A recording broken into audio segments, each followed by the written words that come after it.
All right, questions for Jalen? We'll start with Bob Schron. Thanks, Brandon. Hi, Jalen. Gary Washburn had brought up to Coach Stevens coming back home. He challenged you guys. Next 4 games were critical.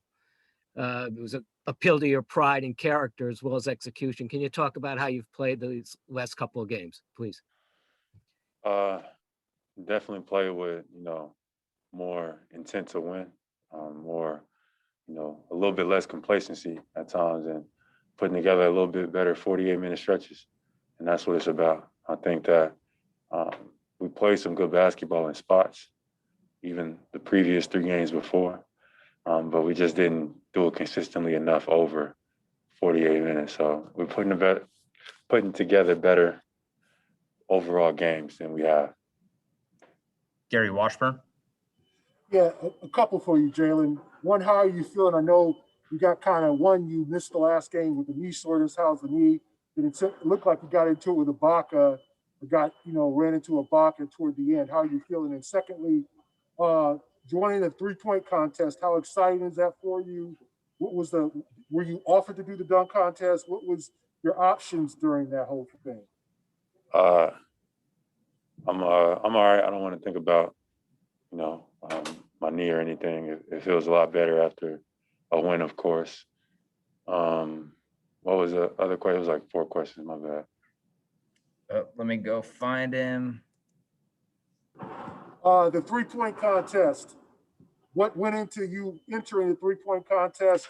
And were you offered to participate in the dunk contest? I mean, they asked me, and I thought it was obvious. They got some of the best 3-point shooters, including myself. Nah,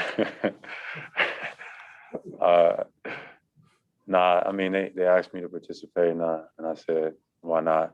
Dunk contest would have been great. If I could have done it, I don't think my body is agreeing with me right now in terms of that. But that's something that I was looking to do, but I don't think it's going to work out that way. But they asked me to participate in the 3-point contest, and I said, yeah, why the hell not? You should have asked me a long time ago.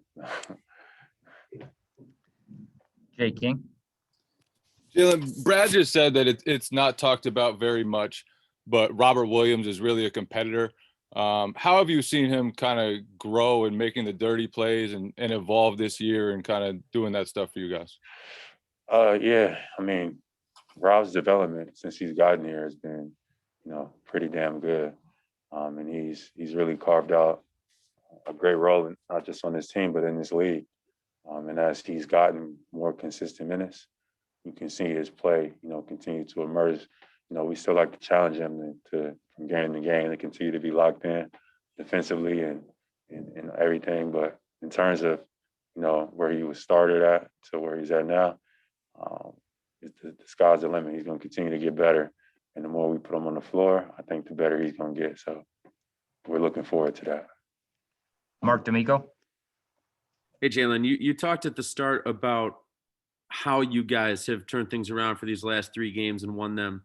But I'm just curious from your perspective, why is it important the fashion in which you won those games in going down to the final couple minutes and being able to turn the tide and win those games? Yeah, we still have so much to improve, but defensively we've been a lot better. I think during stretches we've taken our foot off the gas and blown 24-point leads, et cetera. You got to continue to guard in this league for the entire game. The moment you let up, teams are good, it's talented enough to come back. So I think we're more engaged in that area, and we got to continue to be better. I still don't think we're as good as we possibly can. A lot of guys are coming in here and scoring a lot of points and stuff like that, and that should bother us more. It bothers me. And as we get smart back and we, get more connected on that side of the ball, we should look to stop some of their better players rather than letting them do what they want. Brian Robb. Hey, Jalen, you touched on Rob already, but can you what are you seeing from the bench unit right now in this last stretch? Obviously, Peyton had 14 for you guys tonight, but the consistency of that group, how big is that for you guys right now in terms of getting you guys back on track? Yeah, consistency is everything. Like, that's what the league is measured off of. It's not what you're capable of, it's what you do every day. So just preparing, we got some young guys who are stepping in the roles that, they're navigating. And as they're navigating them, you got to continue to come to work every single day and do your job every single day. You can't have days off in this sport. You can't have games off in this sport. You got to perform every single day. So we need those guys to continue to play at a high level if we're going to be, at a chance to make a push. We need, those guys to be great in their roles. Matt Vitor. Jalen, you mentioned your body a minute ago when you were talking about the dunk contest. For you, with a lot of games still to play in the season, do you have to be careful on during the All-Star game and during your time there not to over push yourself, given that you're trying to be able to play through the long haul?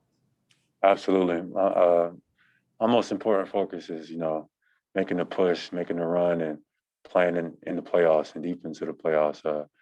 That's what my focus has been. I like to win. I like to be on winning teams. So, to add to winning, you gotta sometimes make sacrifices. So, for me, I think being in a dunk contest wasn't the best decision for me and my body at the time. Right now, it's All-Star game is in my hometown and it's in Atlanta. As much as I would have liked to participate, it just didn't work out this time. So, my eyes is down the stretch and getting 100% healthy, which I haven't been for a while, and trying to continue to get better. So when it comes time for my team to need me, I'm there and I'm 100%. Final question, Raul Martinez. Hey, Jalen. Next week is the year anniversary of the NBA shutting down, really sports shutting down. Wondering if you could reflect on that. Just does it feel like a year, and how much the NBA has progressed since that and figured things out, and potentially having fans at the Garden when you come back from the All-Star break? Yeah, 2020 was definitely, an intense year for everybody. A lot of people, felt, the amount of pressure by the society shutting down, and the NBA was like probably one of the biggest indicators, of the world and how everything was kind of crazy at that time. So to look back on it, I think that a lot of growth has taken place personally, and I think everybody has raised their awareness, not just social justice issues, but mental health and et cetera. I think the world, will benefit from that time off. And this year, I think people are more aware of applying, some of the things that they learn. But, that's the nature of not just the NBA, but life. Things happen, and you learn, you grow, you improve, and now you add it to your daily regimen. All right, we'll wrap it up right there.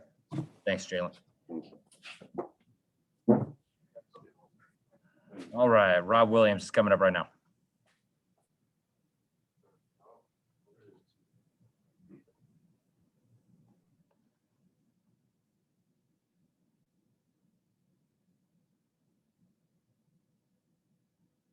Questions for Rob? Start with John Corrales. Rob, you're getting some more minutes there in crunch time situations. I mean, how's it feel to be on the floor and contributing in a lot of different ways? And do you think your teammates take advantage of your jumping ability by just throwing things up wherever near the rim, knowing that you can just go get it? Being on the floor in crunch time really is a major learning situation for me. Obviously, I want to make the right decisions, but the more I'm out there, the more comfortable I get. And as far as that go, I really say it's just JB. He's the only one that just throw the ball up any type of way, bro. Gary Washburn. Hey, Robert. It's hard. You keep asking the same question. You keep saying, and it's the same answer, which is you feeling more comfortable. The game is slowing down. But what kind of have you surprised yourself with how well you've been able to adjust, especially in big time games? The strip you had on man, you kind of flew by him and took the ball from him. Just some of the rebounds against Zubac. Like it seems like you're developing kind of a mean streak out there. Is that true? And how have you surprised yourself? No, I ain't surprised myself at all because I know what I'm capable of. Like I said, it's just coming being out there, getting the time, not necessarily focusing on making a perfect play every time, you know what I'm saying? Just playing your game. Brian, Rob. Hey, Rob, how do you feel about just the chemistry with the bench unit now during this winning streak with you, Peyton? Obviously, Brad's kind of honed in on certain guys in that group. How do you guys feel like you're coming together here? I feel like people coming off the bench, like Peyton, Shimmy, Javante, really all of us, we always talk to each other and let each other know that we got to bring the max energy. Even if we miss every shot, you know what I'm saying? As long as we out there playing hard, we'll give ourselves a chance. Mark D'Amico. Hey, Rob, pretty easy question here, but just how much more fun are you guys having right now? Yeah, it's always more fun win and lose, but I feel like it's really just us getting closer as a team. That's where the fun is coming. And once you get close and you just out there playing the game freely and how you're supposed to, the fun never stops. Chris Ryan. Hey, Rob, two things. Just what do you see as being the biggest keys to the success you've had over the last 3 games? And the second is, how much energy do you think that it gives to the group when you make the plays that you make, whether it's dunking over a guy or making a big block? I feel like as far as energy wise, that's my main goal when I get in the game, is to get my teammates going any type of way that I can. So whether it's a block, whether it's just picking somebody's head up, whether it's yelling or screaming on the court, I try to do that any way possible. All right, we'll wrap it up right there. Thanks, Rob. Appreciate it.